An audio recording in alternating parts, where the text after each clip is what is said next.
السلام علیکم. پښتنو مشرانو نه ملت پال او وطن پال مقام ماینو نه یو هیله لرم چې نور نو مزانونه تیر باسه یا خو مو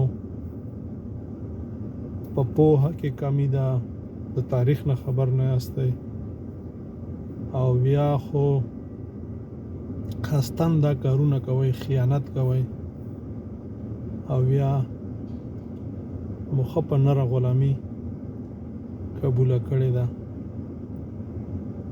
زه د ټولو مشرانو نه چې هغه د پښتون په نوم باندې مبارزه کوي، ژمنې کوي، د دې خاورې او د دې ولس دعوې کوي چې دا زمونږ دی او دې دپاره موږ قربانیانې ورکوو. وخت راغلی دی چې په رښتیا وشو. یو خبره زما په هیر نه کړئ، دا ویډیو به پرته وي،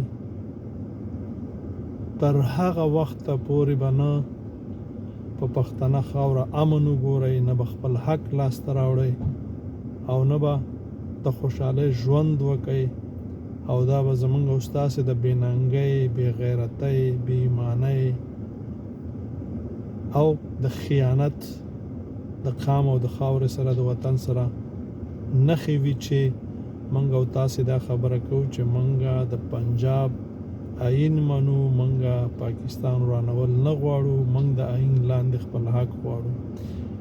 درواغ دی، منافقت دی، خیانت دی، ډار دی، او د خپل ولس او د خپل خاورې سره داسې خیانت دی لکه د خپل مور سره. تر څو چې په خپل خاوره باندې خپل واک ونه لرئ او پاټک ورته دیوال ونه وهئ، مو تر اباسي له خپله خاوره مو یوه نه کړئ، ټول ولس مو یو نه کوي. که تاسو ښه ورځ ولیدله، زه به هغه خاین او هغه بېننګه یم چې په تاسو کې به نه وي. دا خبره مې په یاد ولرئ. که چېرته په رښتیاو سره د دې خاورې خیرخوا یاستئ، د دې ولس خیرخوا یاستئ، او واقعا په کام باندې مین یاستئ، یوه لارې ده، او هغه خپله خاوره لاسته راوړل او په اټک ورته دیوال وهل دی.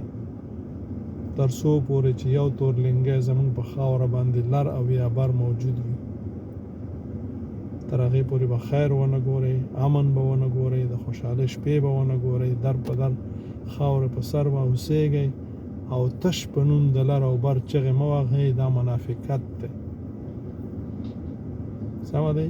تر څو پورې چې لاس په لاس کې ورنه کوئ، او دام د غوږونو نه وباسئ چې تر اخره پورې عدم تشدد مبارزه کوم کام چې دغه مبارزه خپله کړې ده، توره غورځولې ده، تر غلامان پاتې شوي دي. تاریخ ګواه دی په دې باندې. د کومه وخته چې موږ ټوپک ایښی، توره مو ایښې ده، تر هغې پورې موږ تاسې نه وطن ازاد کړی دی او نه کافر د خپلې خاورې ویستلی. نو دا خو د کافرو هغه نوکر، هغه مړسترګی، هغه مرتد، هغه روزل شوی، هغه خاین دی چې ستا د وینو، ستا د ځان، ستا د حیا، ستا د خاورې، ستا د مور او پلار دښمن دی.